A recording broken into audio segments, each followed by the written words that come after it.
Assalamualaikum warahmatullahi wabarakatuh. Halo, apa kabar anak-anak ibu semua? Alhamdulillah, luar biasa. Semangat, Allahu Akbar. Amin ya rabbal alamin. Sebelum memulai pembelajaran pada hari ini, alangkah baiknya anak-anak ibu membaca doa belajar.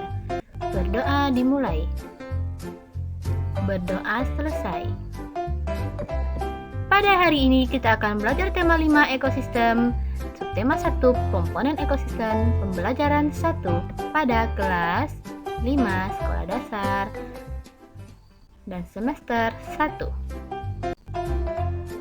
Sebelum memulai pembelajaran pada hari ini, masih ingatkah anak-anak ibu pembelajaran kita yaitu tentang tema 4, subtema 3, pembelajaran ke-6, yaitu tentang menilai sebuah karya. Dan beberapa di dalamnya ada pantun, sajak pantun, isi pantun, dan baris pantun, amanat, serta menjelaskan tentang gambar ilustrasi.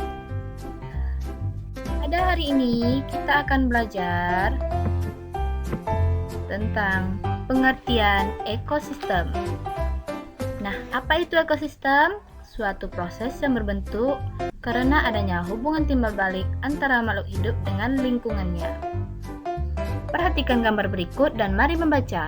Bagian hidup yang tak hidup pada sebuah lingkungan saling berinteraksi dan saling bergantung satu sama lain. Dan interaksi antara makhluk hidup dan benda-benda tak hidup pada sebuah lingkungan disebut ekosistem. Ekosistem tersusun atas individu, populasi, dan komunitas. Ekosistem, semua makhluk hidup memerlukan lingkungan tertentu untuk memenuhi kebutuhannya. Lingkungan adalah segala sesuatu yang berada di sekitar makhluk hidup. Sebuah lingkungan terdiri atas bagian hidup disebut dengan biotik dan bagian tak hidup disebut dengan abiotik. Dan merupakan keduanya yaitu dari komponen ekosistem. Bagian yang tak hidup di sebuah lingkungan terdiri atas tumbuhan, hewan, dan makhluk hidup lainnya. Sedangkan bagian lingkungan yang tidak hidup berdiri atas cahaya matahari, air, udara, dan tanah. Cahaya matahari dapat menghangatkan udara, air, dan tanah agar mencapai suhu yang sesuai kebutuhan hidup makhluk hidup.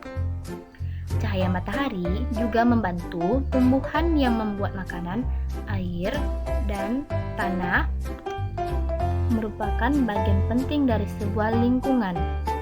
Air yang turun dalam bentuk hujan meresap ke dalam tanah. Air di dalam tanah ini akan dimanfaatkan oleh tumbuhan yang hidup di atasnya dan makhluk hidup kecil lainnya yang hidup di dalam tanah. Bagian hidup yang tak hidup di sebuah lingkungan saling berinteraksi dan saling bergantung satu sama lain. Interaksi antara makhluk hidup dan berbeda-beda tak hidup di sebuah lingkungan disebut ekosistem. Ekosistem tersusun atas individu, populasi, dan komunitas. Individu adalah makhluk hidup tunggal, misalnya seekor kambing, seekor burung, dan sebuah pohon cemara. Tempat individu tinggal disebut habitat. Populasi adalah kumpulan individu sejenis yang menempati suhu di daerah tertentu. Contoh di sebuah kolam terdapat populasi ikan, populasi tumbuhan teratai, dan populasi lumut. Sementara itu, komunitas adalah populasi makhluk hidup di suatu daerah tertentu. Contoh dari komunitas adalah komunitas sungai dan komunitas padang rumput. Nah, dari teks di atas kita dapat menemukan pokok pikiran dalam bacaan non-fiksi secara tepat. Nah, apa itu teks non-fiksi? Teks non-fiksi adalah teks yang berisikan kejadian sebenarnya dan bersifat informatif. Teks non-fiksi membutuhkan adanya pengamatan dan data sehingga isinya dapat dipertanggungjawabkan. Bahasa teks non-fiksi merupakan bahasa denotatif atau bahasa sebenarnya. Dalam sebuah teks non-fiksi terdapat gagasan utama, ide pokok pikiran, dan pokok pikiran ini adalah ide atau gagasan yang menjadikan pokok pengembangan paragraf. Sebuah ide pokok letaknya pada kalimat utama. Kalimat utama memiliki ciri yang paling umum, di antaranya kalimat-kalimat lainnya merupakan kalimat penjelas yang bersifat menerangkan maksud dari gagasan utama yang berada di dalam kalimat utama. Selanjutnya, jenis makanan hewan.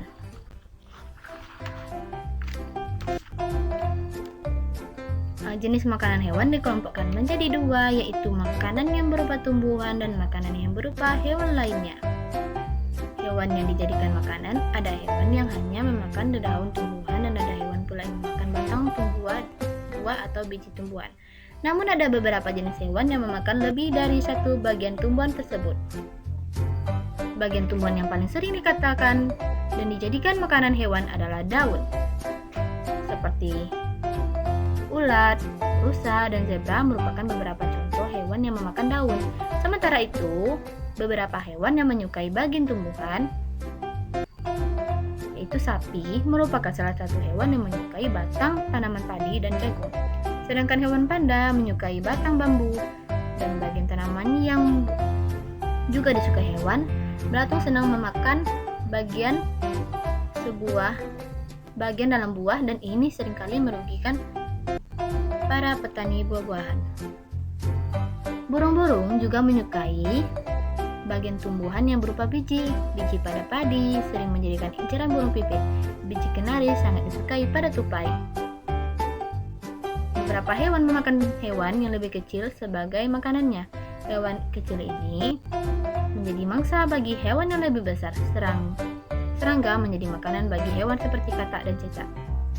Sedangkan tikus menjadi makanan hewan bagi kucing. Demikian juga dengan kelinci yang menjadi makanan bagi burung elang. Jenis-jenis makanan pada hewan terbagi dua. Yang pertama, makanan berupa tumbuhan. Contohnya, jerapah, kerbau, kambing adalah contoh hewan yang makanannya berasal dari tumbuhan. Daun, buah, bunga, batang, umbi, dan akar adalah bagian tumbuhan yang menjadi makanan bagi hewan. Contohnya, dari makanan berupa tumbuhan, yang pertama daun. Daun ialah bagian tumbuhan yang paling umum dijadikan makanan hewan. Misalnya kambing, jerapah, kijang, zebra, sapi, dan kelinci. Yang kedua, batang. Batang bagian tumbuhan padi dan jagung adalah salah satu jenis makanan sapi, dan batang pohon bambu masih muda juga sebagai jenis makanan yang disukai panda. Yang ketiga, buah. Ada beberapa jenis ulat yang makanannya utama buah. Jenis ulat ini biasanya dianggap hama bagi para petani buah karena merugikan. Yang terakhir, biji. Merupakan bagian tumbuhan yang disukai oleh berbagai jenis hewan, terutama jenis hewan burung. Biji padi dan jagung merupakan makanan dari burung pipit. Selain itu, biji kenari dapat diincar tupai. Jenis makanan hewan yang kedua yaitu berupa hewan. Sumber makanan hewan selain tumbuhan adalah hewan. Hewan memangsa hewan yang lain sebagai makanannya, misalnya cicak yang memakan serangga kecil seperti nyamuk. Hewan yang bertubuh besar juga dapat menjadikan makanan hewan lain yang bertubuh lebih kecil, seperti jerapah, kijang, dan kerbau dijadikan mangsa oleh harimau dan singa. Ada juga hewan bertubuh besar yang dimangsa oleh hewan kecil, misalnya kambing yang dimakan oleh ular.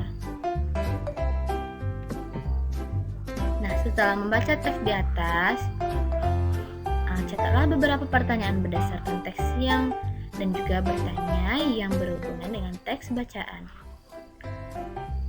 Nah, tuliskanlah pertanyaanmu di tempat yang tersedia di halaman berikut. Ingat, yang selalu menggunakan kata tanya yang tepat, ejaan bahasa Indonesia benar, simpanlah pertanyaanmu hingga menemukan jawaban pertanyaanmu dari kegiatan belajar. Ini contoh lembar jawaban, dan anak-anak ibu bisa menulis lembar jawaban di buku latihan. Dan selanjutnya anak-anak ibu dapat mengamati gambar dan nama hewan serta jenis makanannya dan golongan makanan hewan, tumbuhan atau hewan. Nah, dan tuliskan kesimpulannya. Terima kasih. Dan demikian pembelajaran kita pada hari ini. Dapat kita simpulkan, ekosistem memiliki komponen, yaitu komponen biotik dan abiotik, serta jenis makanan hewan terbagi dua, yaitu berupa tumbuhan dan berupa hewan. Lebih dan kurang, Ibu mohon maaf mengundurkan diri dari video tersebut. Assalamualaikum warahmatullahi wabarakatuh.